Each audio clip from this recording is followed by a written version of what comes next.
Chaque mois, ce sont entre 600 et 650 plaintes qui sont prises dans les postes de police du DPGP, le département de police des gares parisiennes.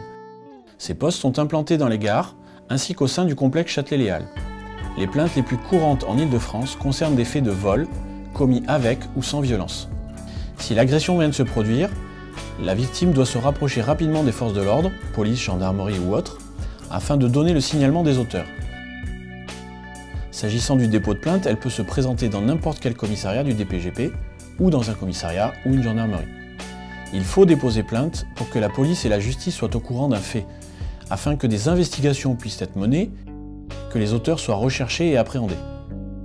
Le fait de déposer plainte peut permettre d'effectuer un travail de synthèse et de détecter les délinquants d'habitude ou des modes opératoires similaires. Des aides, soutien psychologique, aides associatives, peuvent aussi être fournies aux victimes. La plainte peut enfin servir à obtenir une indemnisation du préjudice, notamment en cas de vol.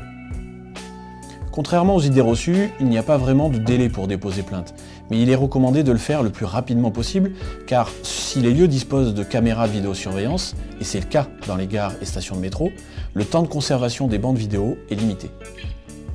Une personne peut tout à fait prendre son train et se rendre dans le commissariat le plus proche de son domicile. En cas d'agression violente, la personne est reçue au poste de police implanté dans la gare, où une équipe se déplace vers elle. Les pompiers sont alors appelés pour prodiguer les premiers soins, puis une réquisition à médecin sera délivrée à la victime lors de la plainte pour évaluer son préjudice physique et ou psychologique. En cas de vol, des mesures visant à bloquer son téléphone ou à bloquer ses moyens de paiement seront prises. S'agissant des violences faites aux femmes, ou dans des cas particuliers comme le harcèlement de rue, les victimes disposent d'une possibilité de prise en charge psychotraumatique, d'un accompagnement social et juridique.